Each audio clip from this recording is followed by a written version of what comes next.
کسی نے اس دنیا میں نہیں رہنا، کسی رہنا نہیں اس دنیا تے، اے دنیا یار پر آئی ہے. ہاں تو یہ ہماری نہیں ہے. اما جان عائشہ رضی اللہ تعالی عنہ سے ایک شخص نے دنیا کی ہمیشگی کے بارے میں سوال کیا تو اما جان رضی اللہ عنہ فرمان لگی لو کانت الدنیا تدوم لواحد لکان رسول اللہ صلی اللہ علیہ وسلم فیہا مخلدا. اگر دنیا کی زندگی، دنیا کی رہائش، دنیا کی زیبائش، دنیا کا رہن سہن کسی ایک کے لیے ہمیشہ ہوتا تو حضور پاک کے لیے ہمیشہ ہوتا. جب رسول اللہ صلی اللہ علیہ وسلم اس دنیا سے پردہ فرما گئے، جب سرور کائنات صلی اللہ علیہ وسلم اس دھرتی سے پردہ فرما گئے اور حضور پاک پردہ فرما جانے کے بعد قبر مبارک میں جنت کے باغ کے اندر آرام فرما ہے، تو جب دنیا سے حضور تشریف لے گئے باقی کس نے کوئی لکھوا کے لایا؟ میرے دوستو موت یقینی ہے. میں ایک شخص کی تعزیت کرنے گیا، ایک شخص کی امی کی تعزیت کرنے، اس سے تعزیت کے لیے اس کی اماں فوت ہوئی تھی، دنیا دار آدمی تھا. ایک جملہ اس نے کہا اور مجھے اس سے سبق ملا. مجھے کہنے لگا مفتی صاحب آپ کے آنے سے بڑا دل خوش ہوا ہے، اماں واقعی دنیا سے چلی گئی. میں بہت روتا، میرا جی چاہتا تھا کہ میں ٹکرے مار کے دیواروں میں روؤں، لیکن ایک بات تھی جس نے مجھے صبر دیا. میں نے سمجھا کوئی اچھا خواب دیکھا ہوگا، کوئی آیت حدیث سنائے گا. جمال وال چکوال کے دوستوں جملہ سننے اس نے کہا میں نے ایک بات ذہن میں رکھی کہ یار تو نے بھی اسی راستے پہ جانا ہے جس پہ ماں گئی ہے، میرا غم ختم ہو گیا. یعنی موت یقینی ہے، آج یہ گیا تو کل یہ گیا. گلاس دکھانا، علماء نے لکھا ہے الموت قدحن، قدحن پیالے کو کہتے ہیں، پیمانے کو، گلاس کو، کاس کو. الموت قدحن کل نفس شاربوہا، کا موت ایسا پیالہ ہے جس سے ہر بندے نے پینا ہے. والقبر باب کل نفس داخلوہا، اور قبر ایسا دروازہ ہے جس سے ہر انسان نے گزرنا ہے. آج میں یہاں گفتگو کر رہا ہوں، راستے میں نہ پہنچ سکوں گھر، اٹھا لیا جائے بندہ اللہ کی طرف، کسی کو کیا پتہ ہم لکھوا کر لائیں. امام حسن بصری رحمہ اللہ کے حوالے سے میں نے پڑھا ہے، انہوں نے ایک بات فرمائی کہ ہمارے زمانے میں یہ بات چلی کہ موت ابعد ہے یا اقرب ہے، کتنی قریب ہے اور کتنی دور ہے. تو کہا ایک شخص نے کہ میں موت کو اتنا قریب سمجھتا ہوں کہ ایک نماز پڑھیے پتہ نہیں دوسری کا وقت آئے گا میرے اوپر یا نہیں آئے گا. تو کہتے ہیں وہاں ایک شخص بیٹھے تھے اور انہوں نے کہا اللہ کے بندے اتنی دیر میں موت کو یاد کر رہا، میں تو سمجھتا ہوں دائیں طرف سلام پھیرا ہے، بائیں طرف پھیر پاؤں گا یہ نہیں.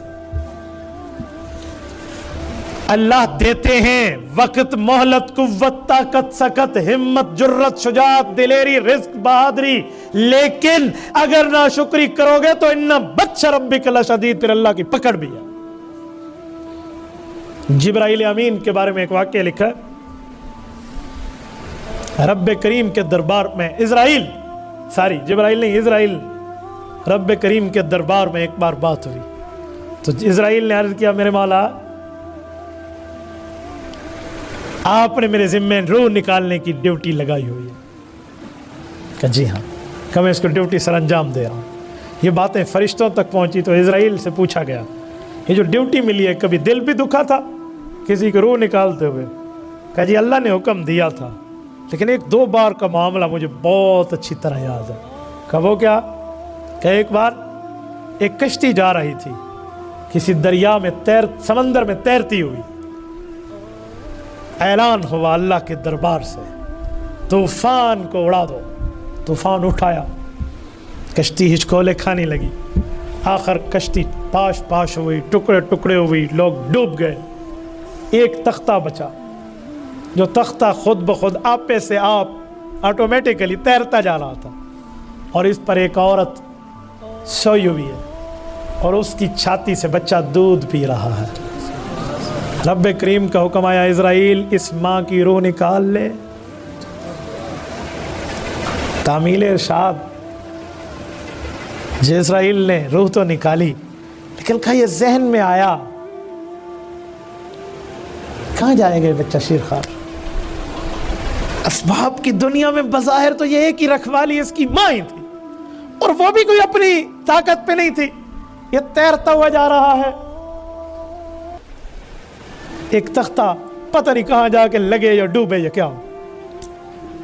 کا ایک موقع تو یہ تھا, کا ایک موقع اور, کا ایک بادشاہ تھا شداد, اس نے 300 سال لگوایا, کہا جنت بناؤ.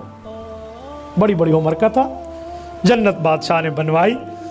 اتنے عرصے کے بعد وزٹ کرنے آیا, دورہ کرنے آیا اپنی جنت کا, اور وہ جنت ایسی تھی کہ سر پہ ٹوکرا رکھ کے اگر کوئی ایک طرف سے چلتا نا, خالی ٹوکرا, پھل اتنے گر رہے تھے کہ دوسری طرف پہنچنے سے پہلے بھر جاتا وہ ٹوکرا. آج اس نے اللہ کے مقابلے میں جنت بنوائی, من اشد منا قوہ کا اعلان ہے کہ ہمارا مینڈیٹ بڑا مضبوط ہے, ہم سے کوئی آ کر بات تو کرے. تو یہ کہتا تھا کرسی میری بڑی مضبوط ہے, خدائی طاقت اور اتھارٹی کو چیلنج کیا ہوا تھا اس نے. تو کہا جب یہ جنت اپنی کا وزٹ کرنے آیا تو اللہ کا اعلان تھا کہ اسرائیل یہ ایک پاؤں اندر رکھے, اس کو دوسرا اندر نہ رکھنے دینا, اس کی روح نکالنا. کہ اللہ کا حکم میں نے نکال لی, لیکن ایک بات دل میں تو تھی نا کہ منکر ضرور ہے, بے ایمان ضرور ہے, کافر ضرور ہے, دشمن خدا ضرور ہے, آج تک زندہ تھا, ایک دفعہ دیکھ تو لیتا پھر مار لیتے. ایک بات تو تھی. یہ بات کہتے ہیں ہوئی تو اسرائیل کو اللہ رب العزت کی طرف سے پیغام آیا کہ اللہ کے ہر کام میں حکمتیں ہیں. اسرائیل, یہ شداد وہی ماں کا بچہ تھا جو تختے پر ماں تیرتی ہوئی جا رہی تھی. اسے کیسے میں نے اٹھوایا, اسے کیسے میں نے رکھوالی کرائی, اس کے ساتھ کیسے کیسے معاملات میں نعمتوں سے متلذذ کیا, اور اس نے میری نعمتوں کا یہ کفران نعمت کیا کہ آج میرے مقابلے میں میری اتھارٹی کو چیلنج کر رہا. بھول گئے ہم اپنا بچپنا, بھول گئے اپنے لڑکپن کی باتیں, بھول گئی ہیں اپنی ہمیں باتیں وہ جو ہم بچپن میں اغو بغو کر کے ماں باپ سے باتیں کیا کرتے تھے, اور آج تھوڑی طاقت تو نہیں ملی, کوئی سلطنت کی چسی تو نہیں پڑی, کوئی تھوڑی بہت پاور میں تو نہیں آئے, اور خدائی زبان بولنے لگ گئے ہیں. بھائی ہماری فکر آخرت کھو گئی ہے, ہمیں فکر آخرت کر لینی چاہیے. آخرت کو یاد کرتے تو یہ نہ ہوتا, ہم آخرت کو بھلا بیٹھے. تو میرے دوستو, میں نے صرف یہی بات سمجھانے کے لیے چلائی تھی کہ ہمیں آخرت کی فکر لینی چاہیے. تو میں آیت کا ترجمہ کر رہا تھا, الذی خلق الموت, رب نے موت کو پیدا کیا, والحیات, زندگی کو پیدا کیا, لیبلوکم, رب ظاہر کرنا چاہ رہے ہیں, ایکم احسن عملا, کہ تم میں بہترین عمل کر کے کون لاتا ہے. حسن عمل, کثرت عمل نہیں, حسن عمل ہو اور اچھا ہو, ریاکاری سے پاک ہو. اور جو حدیث پاک میں نے خطبہ میں پڑھی, الکیس من دان نفس و عمل لما بعد الموت, عقل مند آدمی وہ ہے جس نے اپنے نفس کو پہچان لیا, وعمل لما بعد الموت, اور اعمال وہ کیے جس سے اسے موت کے بعد فائدہ ہوگا. آج کل لوگ اللہ کے لیے کسی کو صدقہ دیتے ہیں تو ریاکاری پھر بھی کرتے ہیں, اس صدقے پر لکھ کے دیں گے الحاج فلاں بن فلاں کے لیے دعا کر لی جائے. کیوں صدقہ تو نے اپنی مصیبت ٹالنے کے لیے کیا, اور اس کو دعا کا بھی پابند بنا رہا ہے. وجہ بھائی, صدقہ جس کے لیے کیا اس اللہ کو بہت اچھا پتہ ہے, وہ دعا کرے یا نہ کرے وہ اللہ تیرے اوپر ضرور رحمت کرے گا اگر قبول ہوا تو. یہ کیا ہے فلاں بن فلاں کی طرف سے, یہ کوئی بات ہے بھائی؟ ہمارے ایک بزرگ مجھے ایک دن فرما رہے تھے, کہتے ہیں دیکھو فلاں بندے نے مجھے ہدیہ دیا, اور اوپر اپنے 10 بندوں کے نام لکھ کے بھیجے کہ ان سب کے لیے دعا کرنا, ہم نے اکٹھا کر کے تجھے ہدیہ دیا. میں نے کہا دیکھ لو پچھلے صفحے پہ کوئی بقیہ نہ ہو, کوئی وہ بھی رہ گیا, چل لے لاؤ. ہم عجیب لوگ ہیں بھائی, جس کے لیے دیا ہے وہ اللہ جانتا ہے. ذاتی تعلقات میں کیا فائدہ یار, جس کو آپ نے ہدیہ دیا وہ دعا نہ بھی کرے تمہارا نام لے کر, اللہ نہیں جان رہا, اللہ کو نہیں پتا, جس کے لیے کیا وہ تو جان رہا ہے. کئی موقع ایسے ہوتے ہیں لوگ کہتے ہیں جی فلاں بندہ, تعارف کرنے والا کہتے ہیں جی جس کے لیے کیا وہ جانتا ہے, بس جزاکم اللہ, چلو جی کی کرنا ہے. تو ہم تو یہاں بیٹھے ہوئے, ہمارے حالات یہاں ہیں, ہم کیا کر لیں اللہ کے لیے. گھر بن جاتے ہیں, بابا بھائی دعوت کرو, دعوت پورے محلے کی دعوت کی, 2-2.5 لاکھ 3 لاکھ روپے لگائے, حاجی خرید کیا, ٹھیک ہے اچھی بات ہے, خرید کیا آپ نے. بہتر ہوتا کہ 3 لاکھ روپے جا کر 4 غریبوں کے گھر میں بانٹ دیتا, تاکہ کسی کو پتہ بھی نہ چلتا اور ان کی خدمت بھی ہو جاتی. اور جسے بتانا ہے اسے سب کچھ پہلے سے پتہ ہے, جسے دکھانا ہے اسے سب کچھ پہلے سے پتہ ہے. میرے ایک شاگرد کا گھر بنا, اسے محلے والے نے کہا خرید کری نہیں تو مصیبت آ جانی ہے. اس نے مجھے کہا استاد جی میں نے خرید کرنی ہے, ٹائم دو, اس دن میں آپ کو بیان کراؤں گا. میں پریر نام مان چھڈ, میں نے تجھے ٹائم دینا ہی نہیں ہے, جا 10 غریبوں کی میں لسٹ دیتا ہوں, محلے میں چلے جاؤ, ان غریبوں کے گھر 2 بوری آٹے کی اور 10,000 روپیہ جا کے دے دو, یہ ان سب کو کھلانے سے بہتر ہے. تو وہ گھر گیا, اس نے جا کر اپنی اماں کو کہا, تو اس کی اماں ماشاءاللہ واہ واہ ہے, پیو سبحان اللہ, تو ماں الحمدللہ. تو ماں نے کہا نہیں, محلے والے تو کھا جائیں گے, مفتی صاحب کو ٹائم دے. انہوں نے امی سے بات کرائی, میں نے کہا اماں جان ٹائم دوں گا ایک شرط کے ساتھ, مجھے پتہ ہے آپ کی ہڈی پسلی کتنی مضبوط ہے, جو شرط میں نے رکھی ہے وہ پورا کر دیں, اس کے بعد چاہے 100 بندوں کو بلا کے کھلا لیں, میں آ جاؤں گا, نہیں مسئلہ. یہ ان غربا کے گھر میں دینا پڑے گا آپ کو, نہیں دینا میں نہیں آتا, جاؤ کسی اور عالم کو بلاؤ, ہمیں بلائیں گے, ڈیمانڈ ہماری ہے, نہیں ہے تو کسی اور نو سڈو, اسی کو تھوڑی محنت کی تھی. تو میرے دوستو عجیب بات ہے, ہم اللہ کے لیے نہیں کر رہے, اپنی ذات کے لیے کر رہے ہیں. یہ فکر آخرت نہیں ہے. آخرت میں تصحیح نیت چاہیے, اخلاص سے نیت چاہیے. اور میں ایک بات سمجھانے کے لیے کہتا ہوں کہ اللہ کی طرف متوجہ ہو جاؤ, موت کا وقت مقرر نہیں ہے. امام زین العابدین رحمہ اللہ, غازی, میدان کربلا کے غازی, اور آج جتنے سادات ہیں اس دھرتی پہ, ان کے ابا اکیلے بچے ہیں میدان کربلا کے. امام زین العابدین عید نماز پڑھا کر نکلے, ایک چھوٹا بچہ رو رہا, اٹھایا سینے سے لگایا, کہا بیٹا مجھے لگتا ہے تو اسی لیے رو رہا ہے کہ سامنے بچوں کی ٹیم کھیل رہی ہے, وہ تجھے اپنے ساتھ کھیلنے نہیں دیتے. اس زمانے کا کوئی گلی ڈنڈا کھیل رہے تھے نا, کہا میں تیرا بندوبست کر دیتا ہوں. نے کہا چاچو یہ بات نہیں ہے, بات کچھ اور ہے. کہا مجھے جہنم کا خوف رلا رہا ہے. حیران ہو کر کہا بیٹا نابالغ, تو کسی چیز کا مکلف ہی نہیں ہے, تجھے آخرت کا خوف کیوں رلا رہا؟ کہا کیوں, جہنم میں آگ نہیں ہوگی؟ کہا آگ ہوگی, تو نہیں جائے گا. کہا اچھا میں نہیں جاؤں گا. آنسو صاف کیے. کہا ہاں بچے تو نہیں جائے گا, نابالغ ہیں, ان کو کیا ہو گیا؟ کہا اچھا اچھا ماشاء اللہ. کہ مجھے تسلی ہو گئی. کہا تو رویا کیوں تھا؟ کہا میں نے تو سمجھا جہنم کی آگ جلائی جائے گی تو جیسے میری اماں چولہے میں لکڑیاں جلاتی ہیں نا, بڑی لکڑی سے پہلے چھوٹی کو جلاتی ہیں, تو میں نے سمجھا اللہ ہم چھوٹوں سے جہنم کو جلانا شروع کریں. یہ تابعین کا زمانہ ہے اور اس وقت کے گھروں کی فکر آخرت ہے. اور آج ہمارا یہ حال ہے, ہم کہاں بیٹھے, ہمارے بڑوں کو کچھ نہیں پتا, ہمارے چھوٹے تو دور رہا. کسی ایک سے پوچھ لو جمعے کی کتنی رکعتیں ہیں, وہ بتا دے تو میں 100 روپے انعام دے دوں گا. 4 سے پوچھو نا, 3 کو تو پتہ ہی نہیں ہوگی.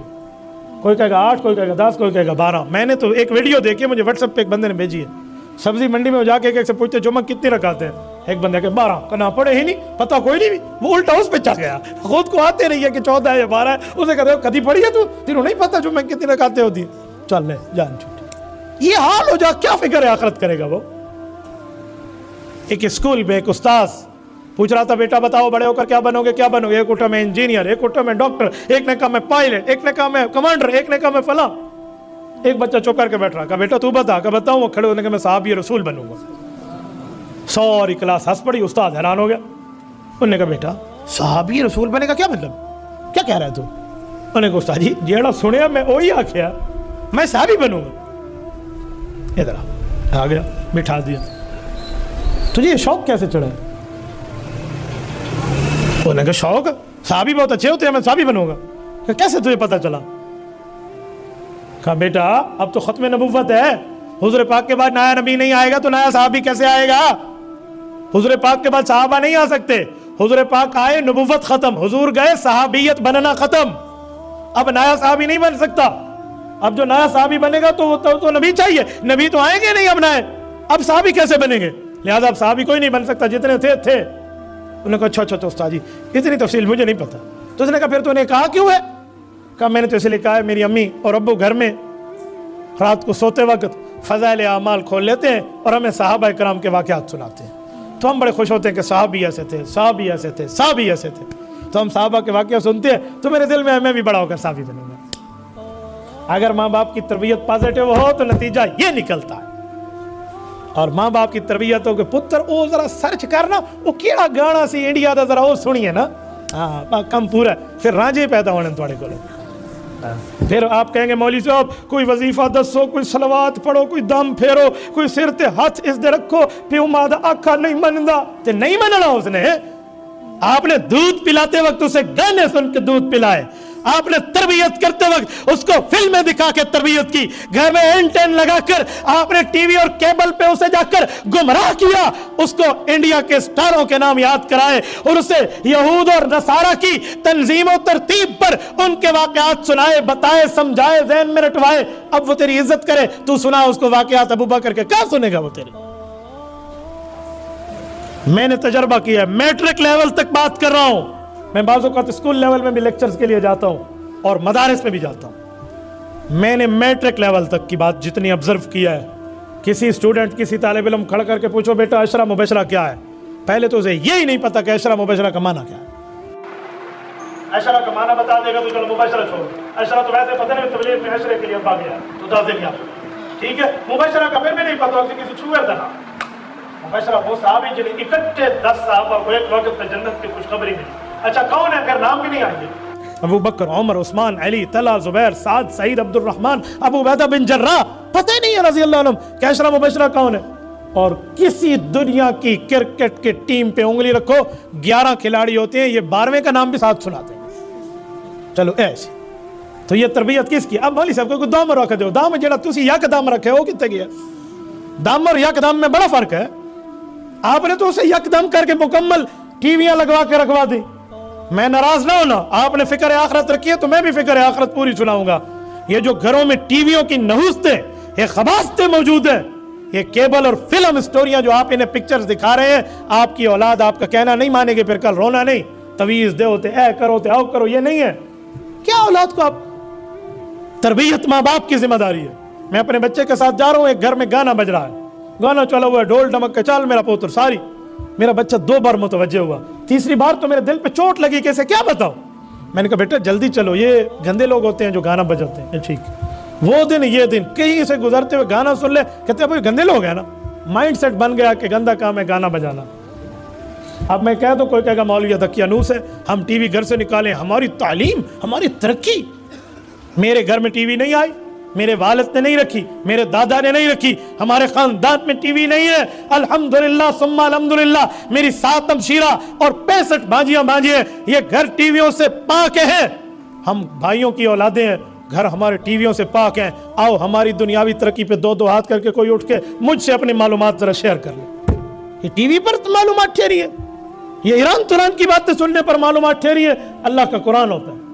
آپ نے مجھے کرسی لگا کر یہاں بٹھایا, یہ کیمراز لگا کر میری گفتگو آپ ریکارڈ کر رہے ہیں. میں وڈی مادہ پترا, میرے منہ تے پیپٹ باندھن, کیوں بلایا آپ نے مجھے؟ ٹی وی دیکھنے کی وجہ سے یا دینداری کی وجہ سے؟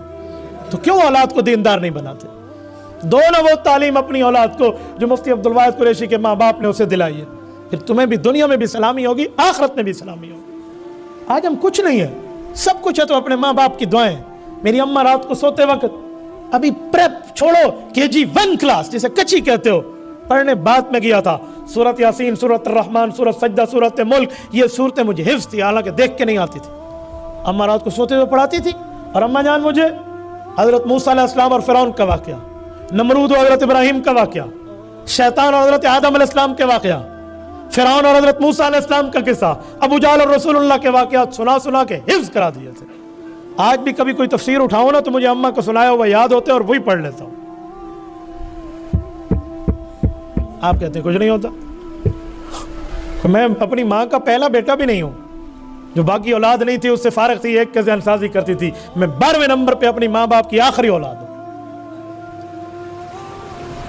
ہم 5 بھائی اور 7 بہنیں, ہمارے 2 بھائی فوت ہو گئے اور اب 2 ہمشیرہ بھی دنیا سے رخصت ہوئی ہیں. اللہ ان کی قبروں پہ کروڑوں اور رحمتیں نازل فرمائے.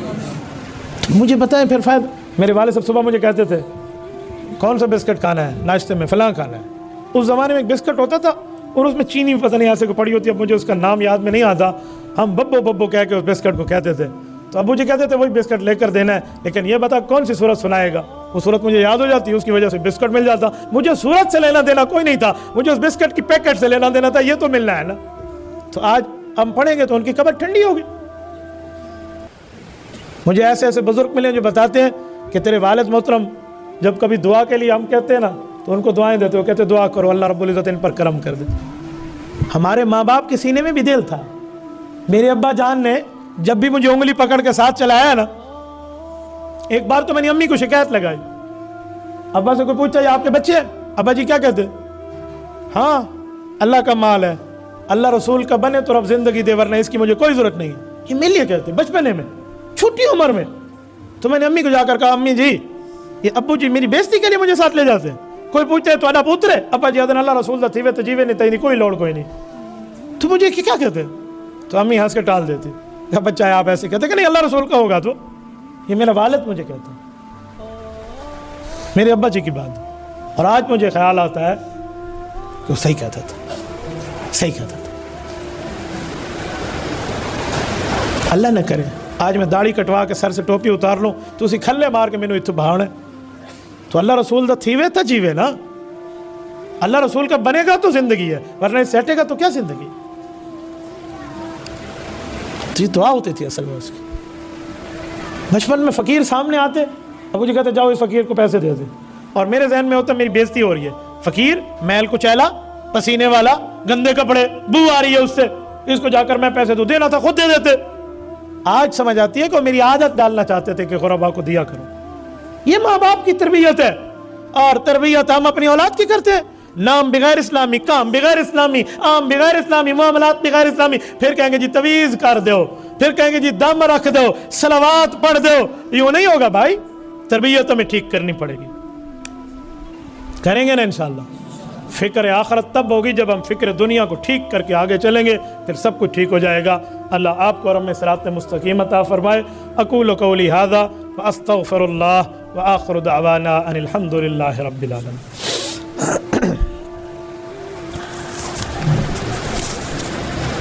جو پورے خط لکھ کے آپ نے بھیجے.